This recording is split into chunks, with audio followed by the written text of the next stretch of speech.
I am so excited to share with you my protein chocolate cookie recipe, 18 calories each. Wait until you see this ultimate bread recipe for your weight loss endeavors. Welcome to my kitchen, my favorite room of the house. Today, I'm gonna show you how to make two delicious alternatives to higher calorie sweet foods that you may be craving while you're trying to lose weight. And if you're new to my channel, I'm Alexis, a food-loving certified nutritionist who believes there's only one path to weight loss, and that is food first. So let's get started. For my sweet bread recipe, you're going to use one of those hand mixers, whether it's a stand mixer or a handheld mixer. You're gonna add all the ingredients to this. You're gonna do a half a cup of egg white powder, 2 tablespoons of allulose, a tablespoon of gelatin, about a half of a tablespoon of baking powder, and a half a cup of water. That's gonna mix really well, and you're gonna see stiff peaks form. You wanna first start out slow with the mixing and then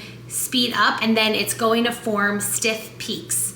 Once the stiff peaks form, then you can add 3 tablespoons of pumpkin puree, but you're gonna wanna mix that really gently because you don't want the fluffiness to deflate. Then you're gonna spray 2 loaf pans because this will really expand in the oven. Make sure that both batters are really well dispersed into the loaf pans.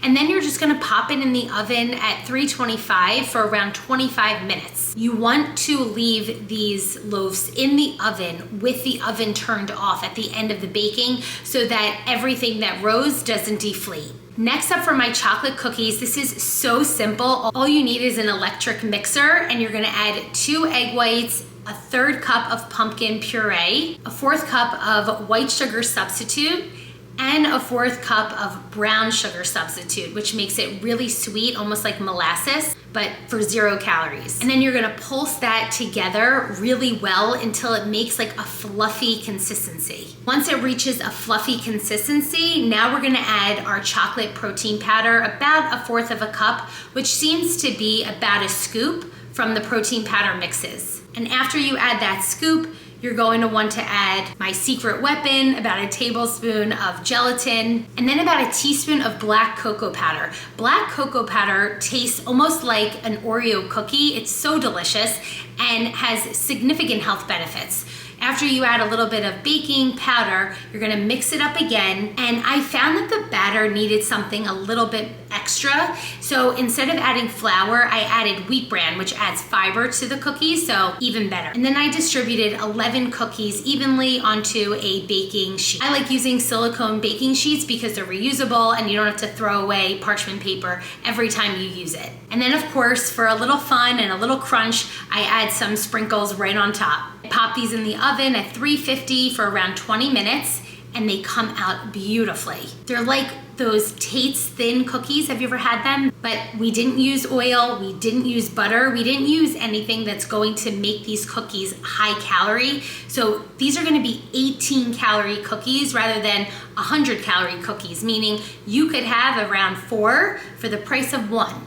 Then I let the cookies cool on the same rack that I was using for the bread loaf. And now I am going to show you how I truly enjoy these snacks. So for the bread loaf, I cut it up into pieces because I use each piece differently. Sometimes I add butter, sometimes I add peanut butter. I usually do add a fat to this because it's pure protein. So I want the lasting satiety factor from the fat.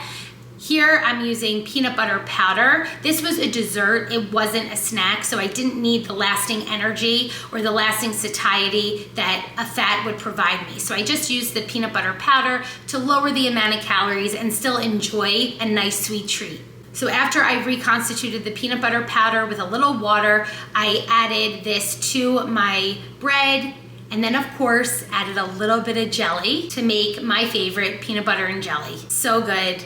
Had to show you a little bite. Then for the chocolate cookie, I add some light ice cream right on top. Nick's has been a favorite of mine. It's the birthday cake flavor, and this really provides the feeling of ice cream, the sensations of ice cream, the taste of ice cream for about half the calories of regular ice cream. Once again, had to show you my delicious bite. I enjoyed both of these for dessert. There you have it, 2 sweet indulgence desserts that you can eat guilt-free and stay on your weight loss journey. I hope you enjoyed them. For more recipes like this, go to lexlovesfood.com, like and subscribe, and I can't wait to see you next time.